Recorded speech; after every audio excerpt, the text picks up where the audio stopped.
You're listening to Relatable with Stephanie Michelle, only on LA Talk Radio. Hello, everyone, and welcome back to another edition of Relatable. I'm your host, Stephanie Michelle, and today we're talking about something that won't surprise you is a big topic for me, as much as you've heard me talk about connection and the importance of connection and deep connection and communication. It's probably more shocking that I haven't talked about intimacy before now, but we're gonna dive into it today. And my guest is somebody that I've wanted to have on for a while. And when we first connected to talk about, to bring him on and talk about it, there were some other things that I was focused on that I'm not as focused on anymore for today's conversation. So I just want to back up before we start the conversation. So when I first started thinking about having this conversation around intimacy, my focus was more about online dating and how that system is really not designed for people that are seeking deep connection. And for me, I had to get off all sites, all apps altogether, because I could see where my patterns of frustration were aiding my own bad behavior and feelings on these apps. And after enough undesirable experiences, I was forming certain beliefs about men that didn't support my values and well-being. Just a little hint, when you find yourself stereotyping, saying stereotypic statements like all men do this or all women, it's probably a good indication that you have to check your own role in the equation. So I did that. And in terms of my own role, I also became more aware of what I was carrying in terms of intimacy. My values, my experiences, were they assisting or protecting or blocking connection? I'm also thinking about a couple of my friends that are having a hard time letting go or letting the wounds of a breakup heal and, not really ready for intimacy and struggling with that. And then lastly, I think more what's on my mind around this topic is I can't help but wonder, reflecting on Charlottesville, would people still value stepping out in hate against others if they are experiencing and cultivating more intimacy in their own lives? I wonder about that. So needless to say, there's a lot on my mind around this topic. And rather than direct this conversation in one direction, I thought that I would just be really raw and open to see where this conversation goes and even allow my guests to ask me questions so we can have a really intimate, even model, relatable intimacy in conversation. So that brings me, does that sound good? Sounds You're like, this is my topic. So that brings me to my guest. This is John Wineland sitting next to me. John is a speaker, a teacher, a workshop facilitator who guides men and women in the realms of life, purpose, sexual intimacy, and embodiment. He's known for his work with men, his vision to create 1,000 men's groups in the next 5 years. He has a vision to create that. John has traveled all over the world teaching his vision of embodied men's work and deep relational practice. John's embodiment-driven teaching draws over 30 years of experience in his own Buddhist meditation practice and deep lineage. I'm going to let you pronounce this. Vajrayana. I was very close. Yeah. Tantra, Kundalini, and Kundalini Yoga, as well as the Taoist tradition of Iron Qigong, to create a profound experience for both men and women looking to create depth, passion, and boldness in their relationships and their lives. God, that sounds pretty good. It sounds really good. Yeah. I just want to all stop. I've done. Wow. Yeah. You're like, I do that? Welcome. Thank you. The first thing before we get into a topic that I ask every guest is just to kind of allow you to clear any distractions that might be pulling you from having this topic. So is there anything that you want to share, get off your mind, just put out there? No, I'm ready to You're good? I could nerd out on this stuff all day. So yeah. This is my day. All talking right. about this stuff all day long. Yeah, all right. Well, let's nerd out then. Yeah. So why this for you? Why is it so important to do the work that you do? Well, I have a personal history around failed intimacy, and at some point in my my mid-30s, I realized that I either have to learn what nobody taught me, or I have to just accept that I'm going to be in this kind of revolving door of 1 year, 2 year, 3 year relationships, failed marriage. I mean, I had the whole thing, and so I made a commitment to myself to learn like how do you make a relationship work. How do you end a relationship? I don't believe that all relationships are meant to be 30, 40-year relationships. Some, but it's not necessary. I think why this is so important to me now, once I've been doing this for 10 years, and so what really drives me now is that I think that people are really wanting tools. Yeah. Like, I know a lot of really good people, mothers and fathers and beautiful families and just good people who want to relate more deeply, who want to trust each other more, who want to have better sex, who want to, communicate more kindly, and they just don't know how. And so I believe we all want that. Yeah. But nobody really taught us. Yeah. Right. Right. In fact, we were taught the opposite most of the time. Or in fact, there's things that we were probably taught that we have to unlearn to get to the new tools that will help us. So. Totally. Yeah. Yeah. So you started the work because you're like, I've got to do this, and then found this calling to really help other people do it as well. Yeah. When you first started, where did you go? Like, what were some of the first things that? So I've been working with a teacher, a man named David Data, for almost 9 years now, who's written a bunch of books on this topic and these topics. And so David was a real, and still is, a massive influence in my work, although I kind of do things that he doesn't do, and I believe things that he doesn't necessarily teach. But so David was a big influence. I've done tantric work. I've worked with a bunch of Kundalini teachers. I found that a big piece of my work had to be getting in my own body consistently. So learning everything from martial arts to breath work to Kundalini practice to men's groups. We were talking about a guy that we both know, him and I started a men's group here that's gone on 7 years until it broke up earlier this year. So, I've learned from a number of beautiful teachers, but also just life, and I've really, I guess I would say I'm really a student of relating. So I kind of go everywhere. Into that. I kind of go everywhere that I can pick something up. I want to back up for a second. So we did 3 shows on being in your body, but each person that was on was a woman. So I think we covered it very well from, what does it mean to be more fully present in your body? Would you elaborate on that and more? Yeah. Or more I'll give you my take. Why is that important? Well, sex happens through the body, right? Love happens through the body, and most of us are taught that love just happens, or like sexual spark just happens when you find the one. And if I could burn every copy of that book, I would. but when you find the one, then it'll just happen. Yeah. Well, the truth is that because of our patterning for 20, 30 years, our bodies get locked in certain habits. And for us to learn to conduct love through the body, we need to open our body, right? Yeah. We need to breathe, we need to stretch, we need to move. So most of us don't ever practice conducting love through the body, unless we're actually making love or in a situation like that. But we can actually amp up our capacity, like any muscle system or your nervous system, to be able to conduct massive amounts of love through the body, massive amounts of sexual energy. And so being embodied makes that possible. I mean, if I'm just in my head, I'm not going to be able to conduct sexual energy or... Well, people can't feel that either. So if you're not using every part of you to sort of make that connection or allow that connection to happen, there's going to be a lot of misconnections. You just don't feel, and this is a common issue, people just aren't feeling each other. Yeah. They're relating from, the neck up, but they're not really feeling each other.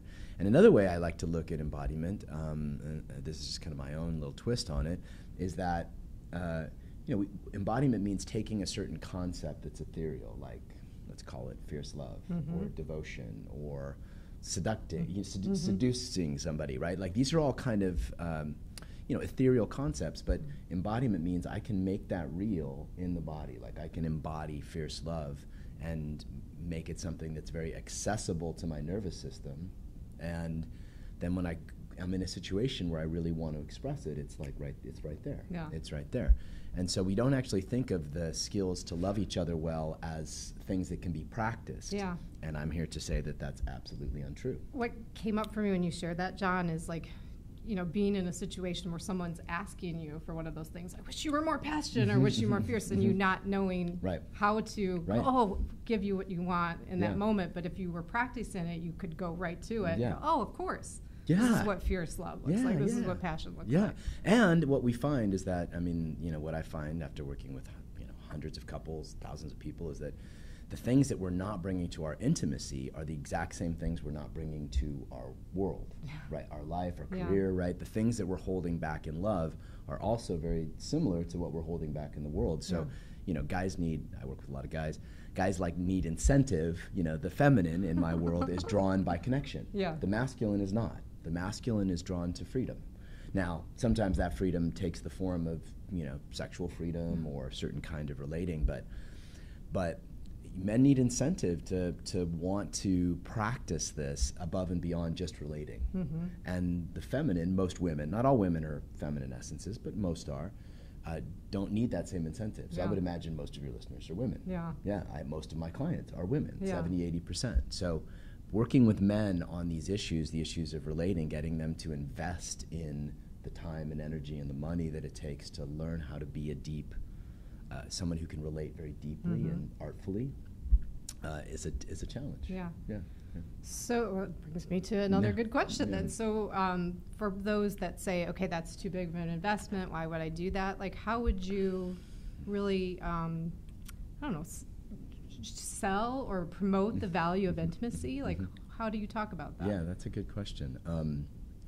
I don't. I just, like, either they feel like they want what I have or they don't. You know, I make available what I do. You know, I have a website, I have a thing, but no, I don't. I often will make the argument. I've done some talks lately where I've said, all right, everybody get up and add how much you've invested in your business or your vision. How much time, how much money, how much have you invested? And they'll add it up. And I say, okay, now on the next page, add up how much you've invested in your capacity to really relate beautifully. And it's usually about a third, I read a self-help book. If that, yeah. It was $20. If that. And think about how much energy our relationships take, how much time from work we miss, how much we're unfocused, how many bad decisions we make. You know, so and they make or break. I mean, they make or break your day. People and our interactions with people, and even ourselves. I mean, related to yourself is a level. It takes a level of intimacy to do that. You can make these interactions will make or break your day. Like if you're, I mean, to me, it makes perfect sense. Like, like invest in this. It affects everything. If this is not working, nothing's working. Well, and my teacher used to say this all the time, and I now see it to be true. Like, once you become embodied and open, like once people can feel your heart, once people can feel your breath, once people can feel you in your body, they will pay you to be around you. They just want to be around you because so few of us actually own that, you know. And you talk a lot about technology, right? And technology is making that harder and harder and harder to happen because we're constantly being drawn into our heads, right? I don't know if they're going to come up with an embodied technology. Maybe virtual reality will have some of that. Well, you'll be excited to know. So there's an organization called Time Well Spent, and I've talked about it several times here, but it's the social architects of, you know, Google and Facebook kind of leaving and going, hey, we've gone too far, because the phone, and every time it rings or a notification goes off, it's like playing the slot machine. You're like, is it the person that I want to hear from, or no, is it not? And it's just this, you know, this anxiety that's actually rewiring our system to only respond to that chaos. And to the point, there's some studies out now that says we're self-interrupting every 3 times, or every 3 minutes. So imagine that for relating. Like, I can't even stay on task for more than 3 minutes. I can't have a conversation like this. Like, so it makes sense to me. Like, I'm not anti-technology. I think it's, you know, it's great in so many ways, but in we have to do as much development on this side of relating if we're going to continue to have these things and, you know, it not hurt our relationships. Like, we have to practice, we have to exercise, like, just like we exercise our bodies. Like, it makes sense. I mean, and I think what we're realizing, I mean, for the first time in history, we're at a place where we don't need each other. I mean, literally, like Yeah, the way that's we true. did, Yeah. right? So Yeah. 100 years ago, women still needed men Yeah. to help provide and protect and all of that. Get the can. Yeah, open, right. Open the miracle. Yeah, lid. right. Yeah, no. And 200 years ago, Yeah. which in evolutionary time is nothing. It's Yeah. a tick of the clock.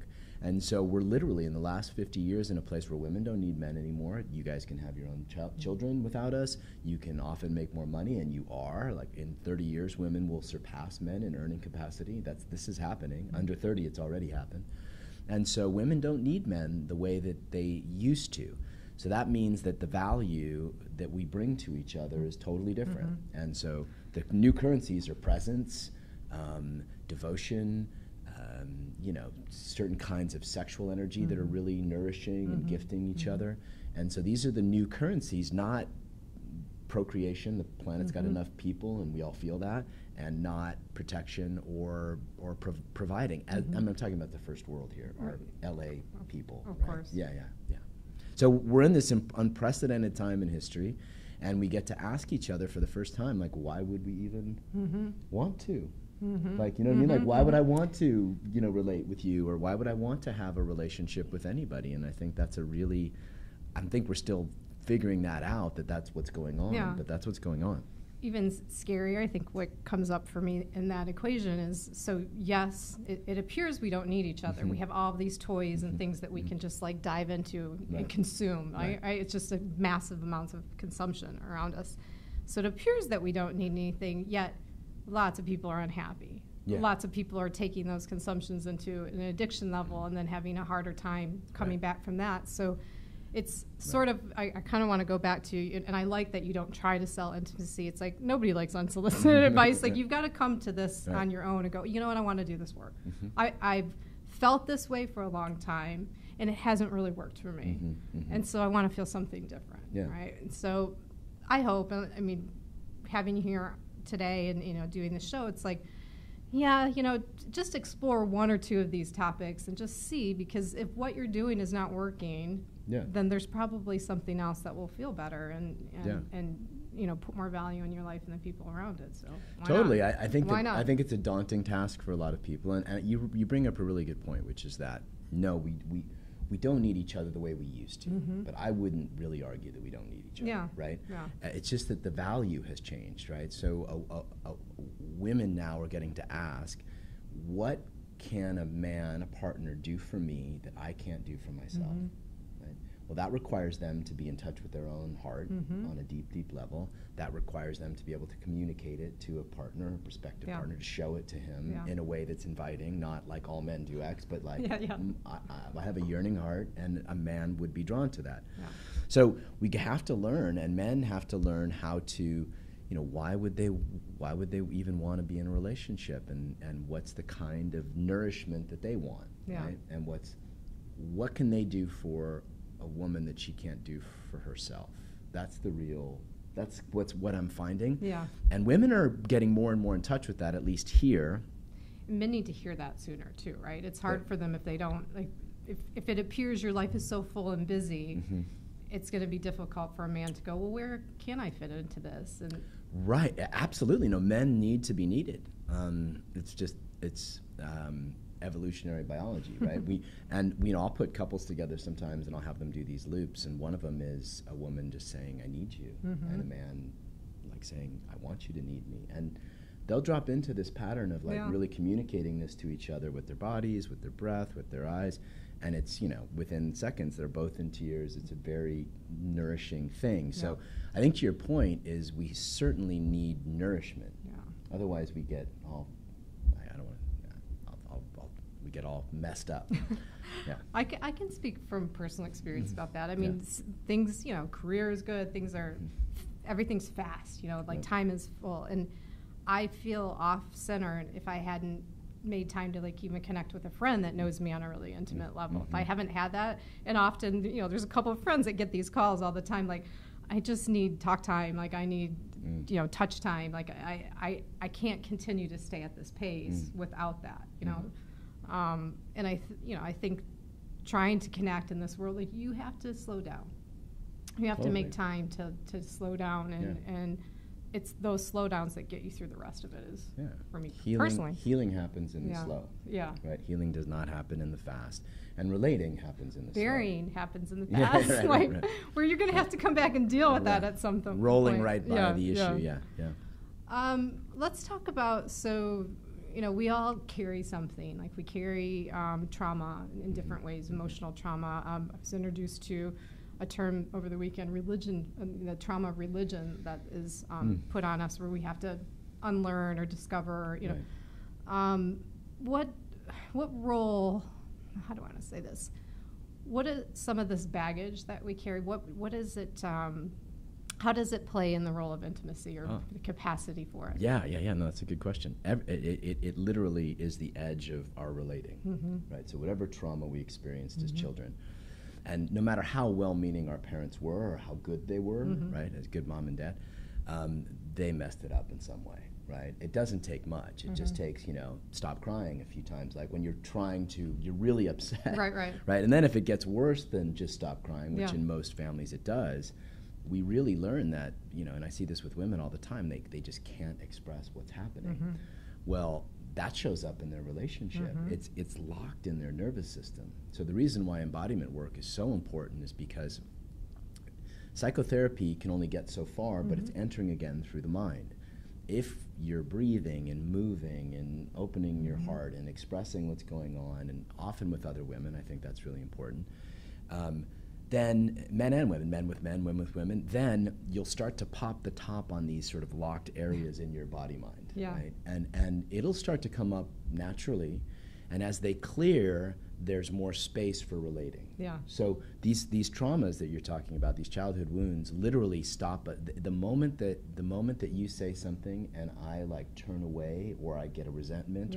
That's the moment my childhood trauma kicked in. You're triggered. Yeah, and if I don't get on that button and I trigger absolutely, and if I don't like massage that open and find ways to pull it apart and work with the original wound and not just do it on my own, but a lot of stuff we were doing workshops is like, what does it look like to work with that original wound while you're looking into somebody's eyes, breathing with them, revealing your heart, like not, what we normally do. Like and my teacher used to have me sit in the front of the room and cry, and it was excruciating. Yeah. But I learned to cry with a strong spine. I learned to cry without closing my heart. I learned to cry and and now, I was training my nervous system to be with my own emotions. Yeah. Have you experienced, or have some of the people that you work with experienced, like actually when they get to the heart of the trauma, that there's often like somewhere physical that it always is, like a stomach ache that's associated with it? Yeah. Which is why breath, and almost every time I teach anything, it starts with breath. Yeah. So there's a breath that we teach a lot. We just did this a couple weeks ago. We had 50 people doing this 3-part breath where you breathe into the belly, the solar plexus, and the heart, and then you exhale, and it kind of becomes a wave. So you think about it, trauma gets stored in this front column of our body, right around our vagus nerve and our spine. And that's also where sex happens. I mean, really good sex means we're feeling each other from the throat all the way down to the base of our bodies. And so if that's all clogged up, there's our sex right there. It's clogged sex. Yeah, clogged sex, yeah. Ooh, that's an endorsement. So, you asked about how I sell intimacy. It's like, it has an immediate impact on your sex life. Like an immediate impact on your sex life. Yeah. So just to reiterate, because I think that's a important thing to remember, body work is allowing you to find these things and then be aware of them sooner. So like, when you hit sadness again or that trigger, it's like, to be in your body and to feel like, that's that thing again, and then you can address it a little bit faster, and especially with another person, so they're not feeling like this disconnect that you just physically left the room because you don't want to go there. And you can make art out of it. So I was working with a woman the other day, and she has trouble with anger, right? If a man starts to get angry, it triggers childhood trauma. Yeah. And so we talked about ways like, how can you set him up to know that this is going to happen? Yeah. Probably not going to change. You're going to have some of this your whole life. So how can you guys make art out of it? Yeah. And we came up with this thing where whenever he starts to get angry, she's just going to hit the front of his chest down and let him know that she's like trying to stay with him and trying to soothe him, and he can back off. And so once we know what these, most of us, all of us have these traumas. Most of us are unconscious. Yeah. It's not having them that's the problem. It's our level of unconsciousness. And once we get conscious, then we can play with them. We can have sex from them. We can like make art with them. But if we don't know they're there, they just literally drain our relationship joy. Nobody wants that. Yeah, right? That hurt. That was painful to drain our relationship joy. Yeah. Okay, so you talk about 3 stages of relating in your work. Do you want to explain those? Yeah, well, this is taken from David's work, so if you read David's data, you can talk about the 3 stages, but I like to think about them as kind of toxic, healthy, and sacred. Okay. Right? So most of the time when we're in the give me what I want, right, then give me more of this or more of that, and we're in this I want piece, we're really coming from the place of, not all the time, but oftentimes we're coming from this place of childhood wound, right? There's obviously really healthy ways to say, like, these are my terms in relationship. I want monogamy, or I want this kind of, financial security, or this is what I want. But so there's healthy and unhealthy ways for us to express what we want. But whenever we're in that moment of give me, we're in a toxic place. Right. And I'd say most of us are relating from that place about 70 to 80% of the time, right? Because we just don't get what it is. So the selfish me. Yeah, me, do me kind of thing, right? And then we kind of get a little more awareness, let's call it, emotional awareness, and we get awareness. We listen to good talk radio shows and that kind of thing, read books, go to good workshops. Go to workshops. Yeah, and we get aware, and then we can communicate about it. Like, I want this, what do you want? Yeah. Right? And we get into this place of like healthy communication, which is awesome, and it's much better than where we are, but there's not a lot of passion in it. Yeah. Right? There's not a lot of passion in it. And it's just more of awareness that there's more than you, but not. Yeah, and there's like there's an understanding that, hey, like I'm not going to be a selfish prick here. Let me feel into somebody else. Let me feel what they need, and it's more about us. Yeah. So in the unhealthy stage is really just a me. Some healthy, some unhealthy, and in the healthy stage there's a general wanting to connect. Right, which is a lot of communication stuff, good therapy. I'm a big fan of imago dialogue for couples. I teach that to a lot of couples. So those are healthy ways for us to communicate what's going on. But in the sacred stage, it's really about making art. So boundaries are out the window, communication's out the window. It's like, how can we take this kind of, whatever paints we have from our life, right? How can we take all of them and just make this kind of beautiful, bloody, unique work of art with each other. Yeah. And that is really where the juice is. I love this phrase, make art with it, because it's immediately just opens up some playfulness and some creativeness. Like, what do we have? What do you have? Right. What do we got together? It's nice. The classic example is, wife comes home and she's in a really, really bad mood, or husband's done something to really piss her off, and so she starts to like, rah, rah, rah, rah. Well, so the unhealthy way to work with that is she's upset. I'm going to defend, right? Yeah. The healthy way is to actually talk about it, right? The artful way would be for him to like grab her and throw her over her shoulder. It's like, we have passion right now. Yeah, or come and kiss her neck, or like tackle her, or tickle her, or until she opens, right? Yeah. Now, I'm not saying there's not legitimate things that couples have to talk about, but most of the time it's this habitual toxic loop. It's not the real discussion of the real issues. And so we have to get past that. I mean, same issue, same issue, but if the feminine, as I believe, most feminine bad moods, my feminine too, not just a woman. This is my feminine. I can't wait to hear what you're going to say. Yeah. Most feminine bad moods are about the lack of love. Like, is there going to be love? Thing. Is there going to be love? Most masculine bad moods are about burden. I'm burdened. I've got too much to do. I'm overwhelmed. In women and men. This is not gender specific, because we both have both. I experience both of those. I'm sure you do. Yeah, right. As do I. And so as we move into this next phase of humanity, we're both, having to draw on our masculine and feminine capacities. The problem is that there's no real guidelines for how to do that from a really healthy, say, what's a healthy feminine, right? What's a sacred feminine? What does that really look like? What is a healthy masculine? What's a sacred masculine really look like? And what does it feel like in your body? And that's my mission. That's right. I like it. So what's coming up for me when you're sharing this is like this idea. Well, first of all, everything's not going to work for everybody. So to go into a workshop and to explore what those things are with a partner, that's what you're going to have to do to get that out. But then once you have it, like, I love this idea of just walking into your home and it's like a creative playground, for nothing else matters. We do our thing here, and it's fun, and it's supportive, and it's creative, and it's sexy, and it's loving, and like, but we just play, right? But it's a tussle. But you're not gonna. The world's not teaching you how to play that way. No, that's why that's why I'm busy. You know what I mean? Like, and that's it's it isn't, and we don't. Most of us don't even know that kind of stuff is possible. I didn't. I was in my 30s and I made a lot of money, and I had a little house in Westwood, and a child, and a wife that loved me, and I was part of my community, and I still had no idea how to show up in my relationship. I had no idea, and now, if you can and you are, and you're already in that, God bless you. That's great. I promise you're in the minority.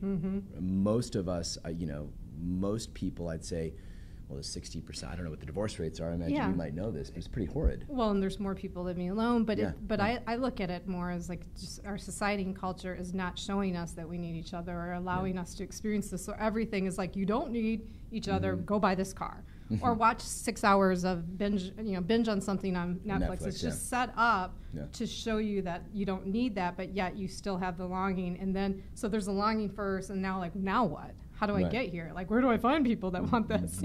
Right. It seems like a lot of work, but it's not. It doesn't take much. I mean, I personally believe that we're evoking from our partner, our current partner, or the environment that we're in, and relationally, it's kind of I call it relational physics.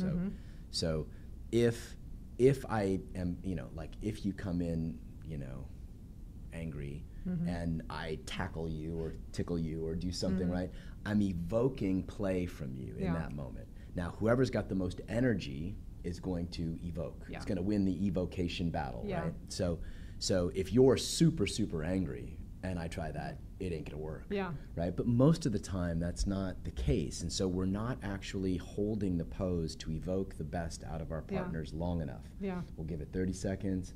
I tried. Damn, he does this all the time. I tried, and then we can talk about it. So it's holding that pose that is the trick. To be clear, I don't think that sounds like a lot of work. It's the believing that it's possible in the world that doesn't seem to support it. That's what I think that seems like a lot of work. Is that a belief? Huh? Is that a belief? Yeah, let's see. Ask me a question. You said I could ask you questions. Well, so this is why.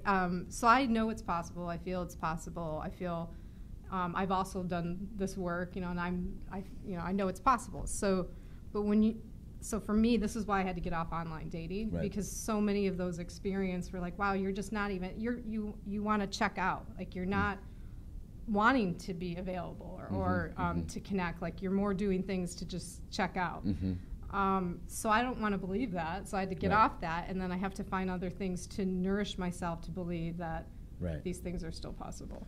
Right. Yeah. So of course, I totally believe they're possible. Because you're talking, I think the difference, and to be clear, when you're working with couples that are two people or however many people that want to believe in this, that are leaning into it, they're already there. They're already taken that first step. Most of the time, there's only one. Only one. Or there's one and that's true. One's been like and there's a reluctant partner. And so I would challenge that notion because I think that if one person really makes an opening, if one person is really open, so again, the masculine. I like hearing this. Yeah, the masculine wants nothingness, right? So this is the thing I work with all the time. So most of the time they're filling it with phone nothingness, TV or alcohol or checking out, like you call it. A lot of guys are checking out. Well, what they're really wanting is to experience peace and nothingness because the masculine at its core wants that. What's interesting enough to draw men out of that is feminine energy. Like this has been true for millennia, right? Like, and so evoking a man out of his nothingness is a skill that women can learn as a gift to him. Do you teach that class? Yeah, totally. Yeah, I mean, like he's watching TV. How can I sit next to him that makes me more interesting than the TV? But not in that equation. That predating, that predating equation, because I think that's more. So when you say predating, you mean before a first date? Yeah, well, just being in the world. Like, I think, and this could be just me, and I could just be projecting this, or just kind of collectively holding my girlfriends around me right now that are single, is keeping faith and keeping, kind of championing what we're talking about, and believing that you can be that one that will evoke the best out of somebody, out of a man. Yeah. Like, there might be a good man. Because I feel you. You know what I mean? I work with women all the time, and there might be a good man who just doesn't quite know exactly how to get in his body, but doesn't mean he's not a really deep, beautiful man. He just doesn't know. And I think there's a lot of men like that. I work with men all the time. I did a talk about this, and it's like, look, men want to love you well. Like, they really want to love you well. And so, you can take this to your girlfriends. I work with men all the time. They wouldn't come to me if they didn't want to love you well. I think the problem is more they've got these habits of disconnection that they don't know how to get out of by themselves until I teach them. And women don't know how to evoke them out for the most part. I 100% believe all that. So we haven't seen each other or talked in a long time, but you'll hear me talk about. Can we say we met at Burning Man? Yeah, we met at Burning Man. It's Burning Man time right now. Yeah, that's right. That's right. Yeah. So I do an event called Public Shared Experience, and at the Relational Center, which is a nonprofit center, but they have therapists. They believe in interdependence, so they're really teaching people how to be in group activity together and rely on each other, which I don't think we don't show. That theme is not showing up enough in society. And so at this event, where you do this deep work, my role in this space, I think, is just to turn a switch on again and let people believe that it's possible. So at these events, all I'm showing people is we're hardwired for connection. It's already there. Everything that you need to feel seen and heard in this moment is already there. And we really, total group of strangers, all we do is circle into complimenting each other and sharing what we're grateful for. So the room gets warmed up, people start feeling stuff, and then I have them turn to each other and go, I sense, and say something else, like a compliment. And what happens in the moment, always, I've been doing this since January, is people start to hear things that they really needed to hear, and they feel that they've been seen, and they experience a little jolt of intimacy. The vitamin B shot for relating. They're and they totally go, malnourished. It's possible. And it's since you brought up Burning Man, I've wanted to do something like this for a long time, and it was the moment of when the temple burns, where people are sitting watching the structure burn, and it burns to the ground, and it's a different kind of feeling where people feel connected. People are patting each other, they're hugging, there's tears. It's very emotional and very spiritual moment, and I could identify with what that is in terms of spiritual energy around me, but I watched so many people in that group start to walk towards this burning building, and because they what it felt like to me is they were wanting something. They were wanting to feel more, and the thing is almost down to the ground, and yet they're willing to walk towards a burning structure in the desert because they didn't want that feeling to end. And that concerned me. I mean, that concerned me. That shifted really where I felt I needed to be in the world in terms of, wow, we're so willing to put ourselves out there because there is something here that says we should connect, but yet we don't know how to do it anymore. And just turning that switch on and then going to different things, there's so much available to us, especially in LA. LA is the epicenter. Right? I mean, we have more relating stuff going on, and San Francisco. I teach a lot up in San Francisco too. Yeah. And it's not that hard. I mean, look, a lot of the times I just put people together and they breathe. I mean, look into her eyes. This is my take. Look into her eyes. If I want to give homework for any of your listeners to men, I'll give it to men. We'll issue a social challenge. Awesome. So look into her eyes, really look into her eyes. If you look past the surface, you'll feel her heart, right? You'll actually feel the place of her heart. if you look even farther, you'll feel her soul. But just start with the heart. And then try to see if you can catch her breath.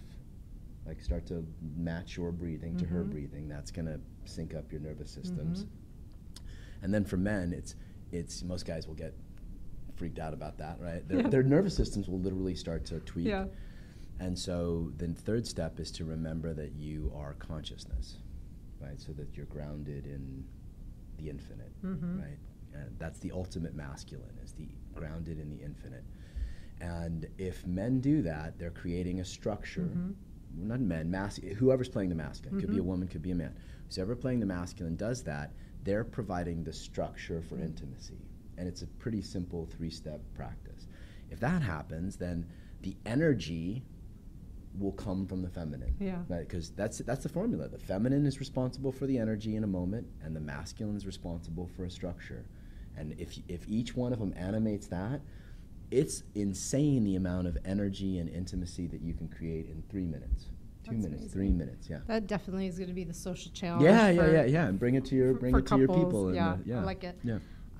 So I think that segues well into, let's talk more about these men's groups and why this was important to you to focus on men's groups. You do work with both, with women and the masculine energy and feminine energy, but why men's groups?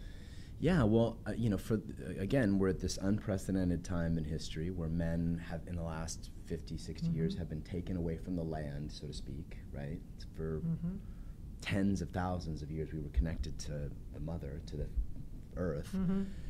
And we've been taken off the land, and this ritual of being with men and learning from men and, really dropping in. The masculine grows in solitude or in communion with other men, just the masculine, internal masculine. So solitude thing, good solitude. I'm not talking about Netflix binging, good solitude. Yeah, of course. So the men's groups are really meant to give a home for guys to bring hopes, dreams, to challenge each other, to practice deep. And so my intention 3 years ago was to start training men to lead a certain kind. I lead embodied men's work, which it's more rigorous and more physical and more challenging, I think. So I wanted to train men to start these groups all over the world. And at this point, we've got somebody in Switzerland, we've got somebody in Ireland, in London, a couple guys in England, Singapore, like all around the world. These groups are kind of coming up, and they're, I do a year-long training for men, and so they can be a so they can, because a lot of guys say, I want to start a men's group. I'm like, look, man, it took me 10 years to figure out how to start a men's group. I'll teach you everything I know, but if you just try to start a men's group, more often than not, it'll just become a bitch fest, and they'll just complain about women or work or something, and there won't be any real depth. So I wanted a place for men, and it's funny, we were talking about Mark, and Mark and I actually sat down, and he with a couple other guys, Robert Kendall, who you may know, all guys who are men's work leaders. We sat down in my studio, and I was like, I want to create something impressive, and we made this huge vision board that's still in my studio about this 1,000 men's groups challenge. And, although there's maybe 16, 18 now, we're just really getting rolling. I can't even the impact of having 1,000 of those in the world right now seems. Was there any significance to that number? Like, it just seemed like an audacious goal. You know what I mean? Like I was just like, Thousand. what's a crazy goal? Let me just try this, and it seemed like an audacious goal. But these guys are going to train guys, and they're going to, so there's an exponential piece. I'm hoping, I don't know if we'll hit the 5-year mark, but we're definitely making a dent. Yeah, I like it. Yeah. I like it. So we can do a couple things right now. We're getting close to end of time. Is there, I'm going to just ask, is there anything else that you feel that you want to share to kind of keep, to put a really nice end on this conversation around intimacy? Yeah. I would really encourage your listeners to start to believe that if you wanted to become a concert pianist, right, or an Olympic skier, right, there would be a certain, or just a really great skier, let's say, right? There's a certain amount of training that's needed to become that good at that skill. And that is what good relating is like. Isn't there I know some data around 10,000 yeah, hours. 10,000 hours. Yeah. There's a 10,000 hours thing, and so it takes a massive investment. So most people just kind of start and try a couple things and then give up. And that would be like me trying to, give up skiing the moment I fall on the bunny slopes, right? It makes no sense. So, so these kind of skills, especially since we've been hardwired and have lots of pressures for the opposite, take time. So I would really encourage your listeners to just be patient and look at it like a 3 to 5 year plan of how to change the way that they relate, not just to the opposite sex or to lovers, but to the moment, to the world, to themselves. It's a never-ending, lifelong practice. I would add to that that it doesn't take 10,000 hours to start having different experiences where you can no longer deny that there's something bigger around you.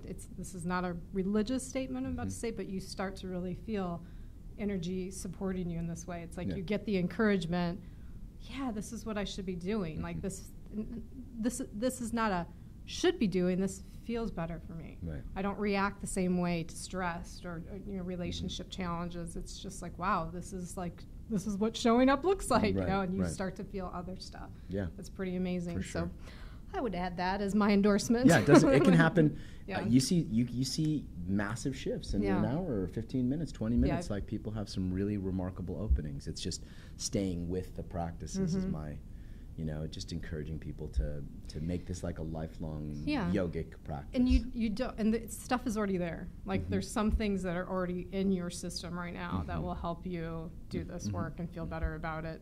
So it could be really quick, and we remember. And you'll we remember very you'll fast. have many times of like, oh, that's good. I'm gonna do more of that. Yeah, I like that. I like it too. All right, so I've got a couple minutes, so I'm gonna do. So I bought it. I have a new question book. So people that watch the show, I have this little book or this box of questions, and they're just random questions. And why I do this is I like to show that at any given time relating between two people can change. Okay. The circumstances of how we're relating, and then also just to show that there's always more information available. Like John's shared about his work, and we've talked about intimacy. It's a huge topic. Right. There's so much more here, but there's more to you than this too, than just the work. So this is why I do these questions. Okay. I have no idea. Shoot. Ready? Yeah, bring. Okay. And it's funny sometimes how they're like on topic. Seems to always be like on topic. It's a little close. It said, would you enjoy a month of solitude, all alone in an isolated, beautiful, natural setting with food and shelter provided? It's not a yes or no question. So would you enjoy a month of solitude? It's like that's my dream. Yeah? Yeah, that is my dream. I mean, I would love to be able to take my life is very busy right now, but I would do almost anything to have that. Yeah. Almost anything. With somebody or by yourself? No, by myself. By yourself. I'm writing 2 books right now, so I would do that. But other than that, nope. I have absolute solitude. No technology, no. Yeah. So you think that's important to kind of continue your work in intimacy, to have moments of solitude? That's how I nourish my masculine. Yeah. Right. I mean, like I have to go into solitude, real solitude, not faux solitude, to really get in touch with the deepest parts of myself, and that nourishes my masculine. And then when I come back to relating, I feel nourished. I need to receive. Right. I'm outputting. Most men, I see women too nowadays, outputting. And I can relate to that. Yeah, and there needs to be like literally a practice where you sit and do nothing. Yeah. Like my teacher calls it, like the masculine in all of us needs to learn how to do nothing impeccably. Yeah. Yeah. That's a good little nugget right there. And if I can do it in a beautiful location with food and the whole thing. Good food and water provided. Then I would be totally stoked about that. I like it. Yeah. All right. Well, that brings us to the last segment that we do on Relatable, which I call Hearts Well. And what this is just an invite to share tribute or just something that you want to say to someone to acknowledge them. The reason that I ask guests to do this is I think that it shouldn't be scary to share deep emotions. This is what the show is about. I feel like the more we do it and see each other doing it, that it just raises the level of empathy in the world, and kind of dig that. Sure. So do you have someone in mind? Oh, of course. Yeah. Okay. I mean, I have a daughter. I have a really beautiful daughter named Claire. who is a special, special person in the world and has changed my life dramatically. You know that she's ill, she's terminally ill, and she has dedicated her life, she's 20 now, to sharing her story and experience with kids who are sick. She's spoken at TED 3 times. I mean, so she's like the inspiration, times 10 for me. So I am super proud of you, Claire. I love you so much, and she knows that I would do anything in the world for her. And if you want to see, can I pimp her a little bit? ClaireWineland.com. I want her to come on and talk about the Glow Ride. So cool. ClaireWineland.com. She may be on soon. So yes, yeah. That's awesome. She is really inspiring. She's awesome. I hope to have her on so you guys can experience that, because everything. I took her to Tony Robbins when she was 10. Wow. And I had her walk on fire when she was 10. She was actually, at one point, Oprah was in one line way on the other side and Claire was on the other, and they just, it was actually really cool to see, and I see now, as a parent, all that stuff I did just to introduce her to that. I didn't have any but I can see how introducing our children to those kinds of inspiring things early on in life really have an impact. And in her case, it's kind of, you can really see it. Yeah. That's amazing. Yeah. All right. Well, I appreciate this conversation. I appreciate you being here. Yeah.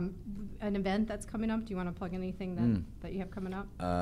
If I doubt any of your listeners live in London, but I'm doing a weekend in London. I have a couple spots left for a 5-day retreat in Hawaii that I teach with my partner, with my girlfriend. She's also a fantastic women's teacher. And so that's going to be at Lumeria in Maui, and you can get that off of my website. And I will be starting in November for the first time ever a women's circle, very small women's practice circle.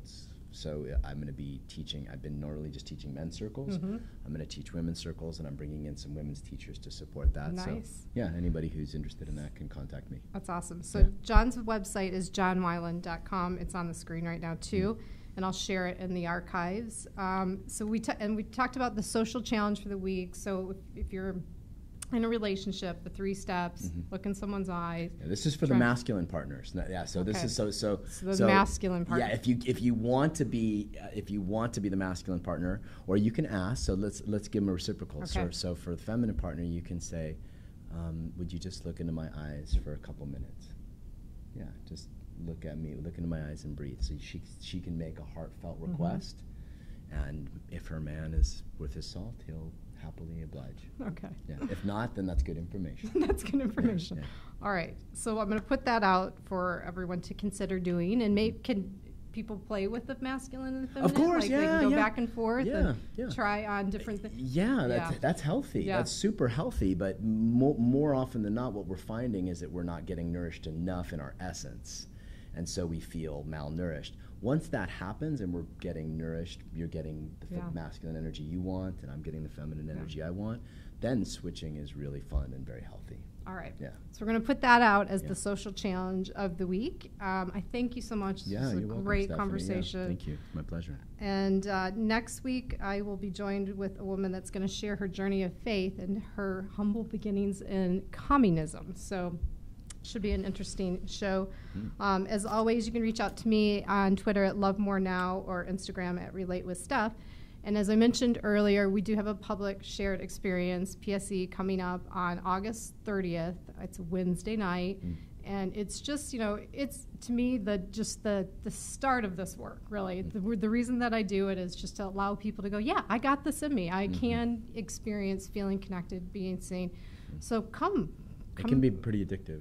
Yeah. Yeah, connection can be, good connection can be really addictive. It's actually my charge of energy. I mean, and most I can people, see you're getting all lit up about it right now. Well, people will leave the event and they'll go, what just happened? I don't even know how my car drove home. It is literally like a vitamin B shot for relating, just to know that it's possible. So if you're listening and you're like, I believe that I could have more of an intimate relationship, or I believe that, I could connect more, but you just don't know how to get started, I feel like that's a good place to start. And then from there, I have resources like this that I can turn you on to. So that's why we do it. And as always, I just encourage everybody to relate with more curiosity. Just be more curious. Try that on for size. So see you next Tuesday. All right.